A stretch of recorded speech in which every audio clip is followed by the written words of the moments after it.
बहुत समय पहले उत्तर भारत के छोटे से गांव सोनपुर में एक सुंदर और सरल स्वभाव की युवती गौरी रहती थी। वह गांव की सबसे सुंदर लड़की थी। उसकी लंबी छोटी बड़ी बड़ी आंखें और मासूम मुस्कान उसे अनोखा आकर्षण देती थीं। गौरी का विवाह गांव के बहादुर और ईमानदार युवक रामेश्वर से हुआ था। शादी के बाद उनका जीवन सुखमय था।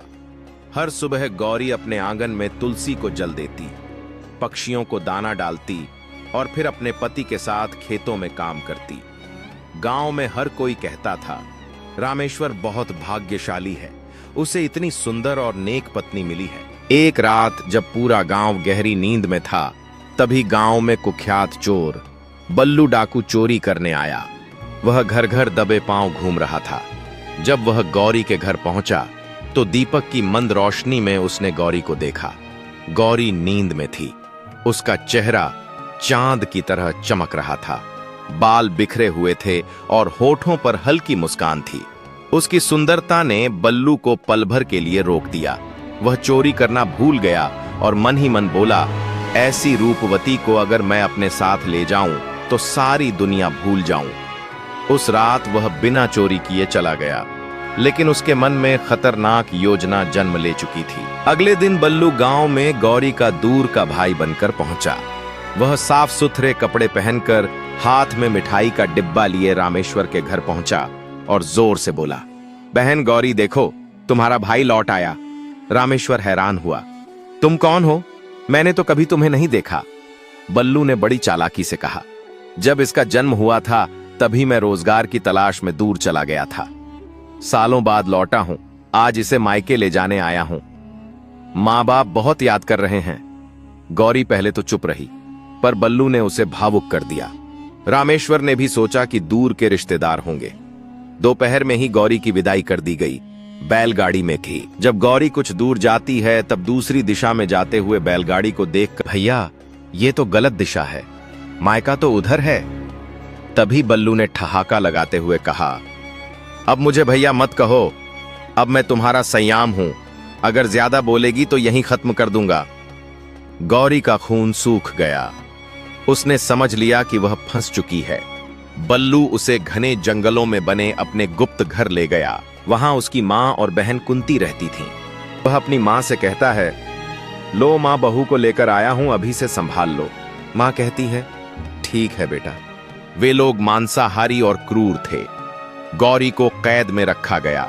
बल्लू ने उसे घुंघरू वाला मंगलसूत्र पहनाया जो हर कदम पर झुंझुनाहट करता था। वह बोला, अगर तू भागने की कोशिश करेगी तो तेरे कदमों की आवाज मुझे मिल जाएगी। कुंती हर समय गौरी पर नजर रखी। सुबह सांझ जब वह शौच या स्नान के लिए बाहर जाती तो कुंती पीछे पीछे रहती। गौरी को मछली और मांस खाने पर मजबूर किया जाता, लेकिन वह रोते हुए सिर्फ चावल खाती और बाकी छुपाकर फेंक देती। कई महीने ऐसे ही बीते।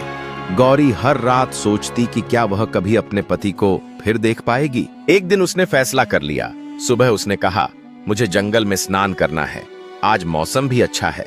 कुंती ने सोचा, कहां जाएगी? ये मंगलसूत्र तो हर कदम पर बजेगा। जंगल पहुंचते ही गौरी ने चाल चली। उसने मंगलसूत्र उतारकर पास के पेड़ की शाख पर लटका दिया।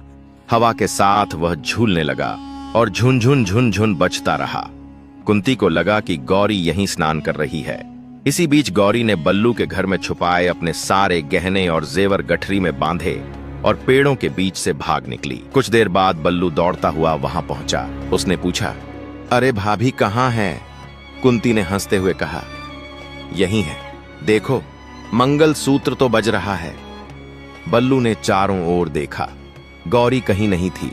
तभी उसकी नजर ऊपर पड़ी। पेड़ पर लटका मंगलसूत्र हवा में झूल रहा था और वही झुनझुन बजा रहा था।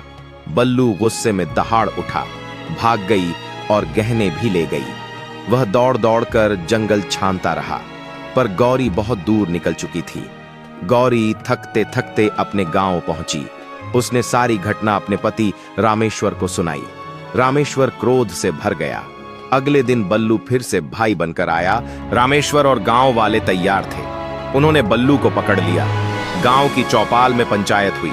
सबने एकमत होकर कहा, जो औरतों की इज्जत लूटे और परिवार का विश्वास तोड़े उसका यही अंजाम होना चाहिए। रामेश्वर ने अपनी तलवार से बल्लू को मौत की सजा दी। उसकी कहानी वहीं खत्म हो गई। गौरी फिर से अपने घर सुरक्षित लौट आई और उसका जीवन पहले जैसा सुखमय बन गया।